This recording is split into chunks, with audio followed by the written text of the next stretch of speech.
Hi everybody, I'm Blake and I wanted to talk to you today about my Playchoice 10s. I thought this would be a cool video to be my first. I started collecting Playchoice 10s after I watched the movie The Wizard. It's my bulldog. Anyway, my ex-girlfriend and I were watching The Wizard, and she happened to notice, I didn't even notice, that they were playing their Nintendo games on arcade machines. So she just watched until she figured out that it said Playchoice 10. She Googled it and then read some background on it and figured out, hey, this is actually a real machine. And then I decided I wanted one. So I got on all of Craig's, did a search, and then found one in Georgia, and we went down that weekend and got it. Borrowed a trailer from a buddy and everything, and that was this one. It was a single monitor. It had Super C on it, but that was like the only game that's sought after that it really had. Here's the games that I've got on it now. Ninja Turtles 2, and it still has Super C. Hang on a second here. It's wanting to talk about the Turtles for some reason. Okay. It has Rescue Rangers on it also, Baseball Stars, and then that's about the only other rare games, I think. I don't know. I say rare. If I say rare by mistake, and I just, obviously it's not rare if it's sought after, that's what I meant. It's just... Oh, okay. This is my dual monitor. I've restored all of these, but this one I did a complete overhaul on, and it looks like you would expect if it were just brand new and mint. But anyway, you see Nintendo World Cup and Castlevania on this one, and then I don't have the 10th game there, but anyway, so I've got the two gun games because I rebuilt the gun. As you notice, all of the lights light up, and all of my coin doors, all the coin slots light up. Everything is pretty well mint. I redid the control panel overlay on that. Redid the buttons. These buttons, you can kind of tell if you're a Playchoice 10, aficionado, that those are not the factory buttons. These are. And you can tell just these are slightly more raised than these. It's not a big enough difference to even really care about, but people that know what they're talking about will know there's a difference. And then those toppers don't correspond with the games that are actually in the system. I could do that, but I just, like for instance, I don't even have Rad Racer 2 yet, but I thought I wanted to, try to collect one of everything to preserve it. When I say collect, I don't really collect. I feel like that might be more akin to hoarding. There's me on the screen. I am more preserving, as though something a museum might do. This is a lot of our childhood, or teenage years, something like that. And it's just kind of neat to have something that I've restored back to factory, to mint. No customization, is really just as close to mint as possible, as though it would appear in an arcade. I mean, these things obviously have a track mode on. They're set to accept coins, not tokens or anything like that. Like, for instance, this one, I'm just going to ramble. Hopefully you don't care. This one's kind of cool because it has a Bally Aladdin's Castle marker on it with the number. If anybody sees this and knows anything about how to track, I would love to know the history on this. I don't know what Aladdin's Castle it was in, so if anybody happens to know the history of, or has some sort of resource where they can look up that machine number, I would be thrilled to just know where this was when it was in use. But anyway, it actually took tokens, so I had to get a new coin door, and the other coin door was just bad. So, and then I repainted all of this to original.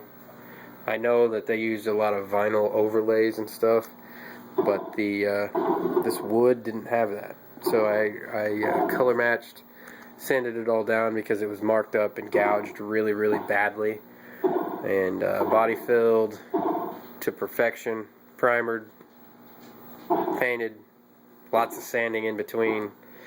Rebuilt the control panel. I mean, I said I did the CPO, but I rebuilt the whole thing, rewired it. It was nasty and messed up and didn't work. I rebuilt the joysticks. A lot of the older ones, they don't snap back properly like they're supposed to. This one's still kind of sticky. That one still has some work to do. Awesome that I picked that out on video. For the most part, they're mint. See, they all snap back. Oops, I missed it looking through the camera. But yeah, so they're all good. I even went as far as to sand down those, and you can tell they've been played because they have rust on top now. But yeah, I sanded those down. I should have shot them with clear or something before I did that. But yeah, all my lights light up. These are cool. People that are familiar with the single monitors, these are the only ones that I've seen, and mine's a little marked up. That's not completely mint, but it was either I don't even know where you can order that, but it was either try to order a replacement overlay or just leave it original, and I would rather leave it original. And this is faded to pink. It's normally this bright, vibrant red that we see over here. But this is faded to pink because it was actually in an arcade and just sat for a while, which is kind of cool. It's like people, to me it's cool. I don't want to delegate, or sorry, not delegate. I don't want to tell you what's cool and what's not, but I think that's cool. It's kind of like finding an old item as an antique and it has patina, quote unquote.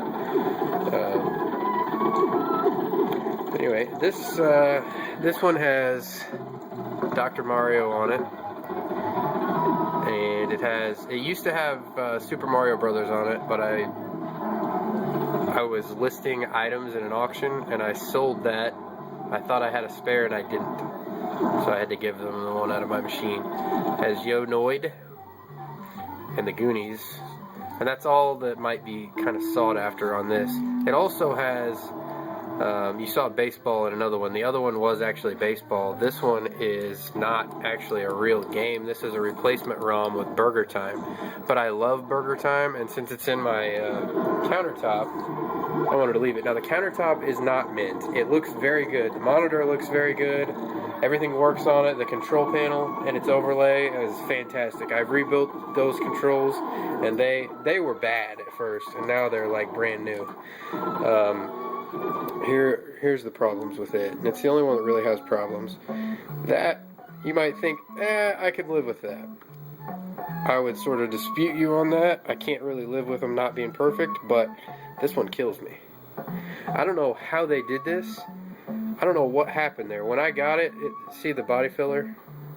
They had filled it with body filler and tried to repair it, which I thought was a bad idea. But anyway, this... with my table saw and router, I can pretty well make an exact copy of this. I found this covering, this laminate at Lowe's, exactly the same. So I'm thinking I'm just going to get some of that. Basically, for this part, just go ahead and make another one of these and then resurface it all in the new laminate so that it all matches. And then I don't think anybody would know the difference if I hadn't just told them. But anyway, this is all three North American Playchoice 10s. You know, Europe had the I can't even remember what it was called. It was shrouded in plastic. It had one big monitor, one little monitor. Everybody called it Biggie Smalls. It's I can't remember. It's like Ultra Mega Platinum Playchoice. I don't know. It was pretty cool though. I'd love to have one of those, but I'm not gonna pay to have one shipped from overseas. Couldn't afford that. But anyway, so this is my Playchoice 10 corner, and first video I'm shooting just to show you kind of, you know, my video game preservation here in my house, and hopefully some people kind of pick up on the dry humor that I've been trying to inject here, and not just assuming that I'm a D-bag and not tuning into that. So anyway, this is it. Sorry for the shaky camera work. You're on my camera phone, and but I just wanted to share this with you because I think it's cool, and hopefully you do too.